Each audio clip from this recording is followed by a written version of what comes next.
নমস্কার বন্ধুরা, হাসি খুশি রান্নাঘরে সবাইকে অনেক অনেক স্বাগত। আজকে বন্ধুরা একটা নতুন রেসিপি নিয়ে আসলাম, যে সবার বাড়িতে হয়। আমার ঘরে নতুন আর কি, আমার ঘরে আর হয়নি, আজকেই হবে। সজনা ডাঁটা আলু দিয়ে পুস্ত বাটা, কাঁচা লঙ্কা বাটা আর সাদা তিল বেটে রেখেছি, এটা দিয়ে চচ্চড়ি করবো। এই যে দেখুন, সজনা আর আলুটা একটু বয়েল করে রেখেছি, পুস্ত আর কাঁচা লঙ্কা বাটা, তিল বাটা, আর এই যে কাঁচা লঙ্কা দেবো, সরিষার তেল দিয়ে করবো। আর তো মশলা হলুদ টলুদ দেবো, আপনারা দেখে নেবেন, কড়াইয়ের মধ্যে দিয়ে দেবো একে একে সব কিছু।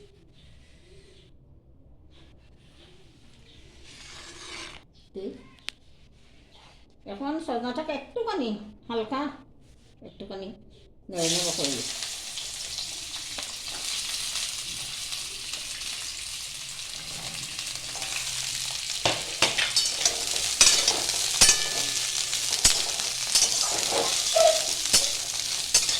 এভাবে নাড়লে পরে সজনার গন্ধটা আরও ভালো হবে, সুন্দর লাগবে, খেতে ভালো লাগবে।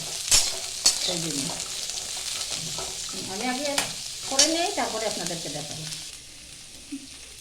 এখন আলুটাও দিয়ে দেবো, একসঙ্গে দিয়ে একটুখানি নেড়ে দেবো। হলুদ দিলাম না বন্ধুরা, হলুদটা পরে দেবো, তরকারি যখন রান্না করবো তখন হলুদ দেবো।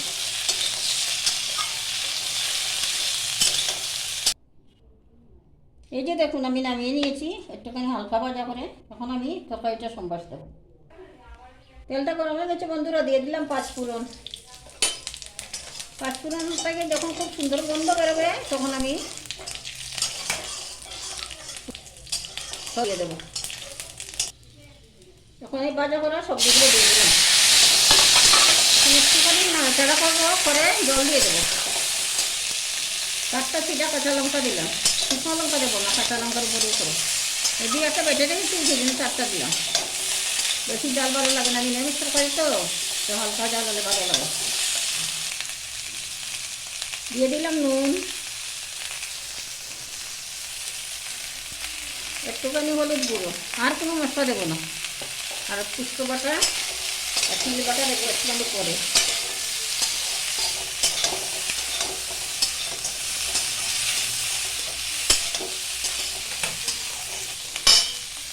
অল্প জল দিয়ে একটুখানি রেখে দেবো। বন্ধুরা, এখন চাপাটা তুলে দেখো কতটুকু হয়েছে। এখনো সিদ্ধ হয়নি, টাইম লাগবে। বন্ধুরা, এখন চাপাটা তুলছি, দেখি কতটুকু বয়েল হয়েছে। মোটামুটি বয়েল গেছে। এখন একটুখানি চিনি দেবো, নিরামিষ তরকারি তো চিনি না দিলে ভালো লাগবে না। 1 চামচ, 4 চামচে সময় একটুখানি নাড়াচাড়া করে দিয়ে দেবো তিল বাটা, সাদা তিল। তিল বাটা দিয়ে একবার করে খেয়ে দেখবেন, ভালো। তিলটা শরীরের জন্য উপকারী, শরীর ঠান্ডা রাখে। এখন দেবো পুস্ত আর কাঁচা লঙ্কা বাটা।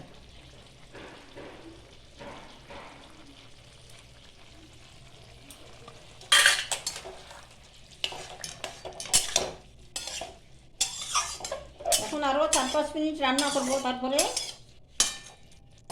তরকারিটা হয়ে গেলে আপনাদেরকে দেখাবো। এখন আবার চাপা দিয়ে রাখলাম। এখন চাপাটা উঠিয়ে দেবো বন্ধুরা, আমার মনে হয় হয়ে গেছে তরকারিটা।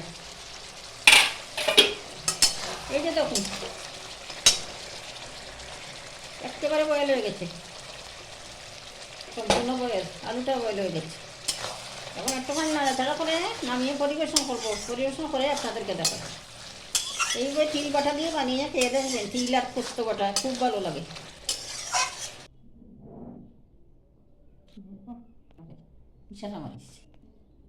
দেখো বন্ধুরা, পরিবেশন করে দিলাম, কীরকম লাগছে তোমাদের।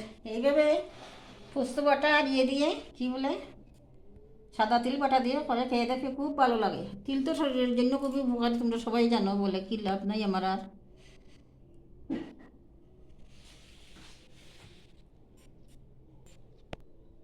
বন্ধুরা, দেখলেন তো তরকারিটা তো পরিবেশন করে আপনাদেরকে দেখালাম। এভাবে বানিয়ে খাবেন, আর দয়া করে আমার চ্যানেলটাকে লাইক, সাবস্ক্রাইব এবং শেয়ার করবেন। প্রচুর পরিমাণে শেয়ার করবেন, যাতে সবার কাছে গিয়ে পৌঁছায়। আজকের মতো এখানেই শেষ করছি। ভালো থাকবেন, সুস্থ থাকবেন, ধন্যবাদ।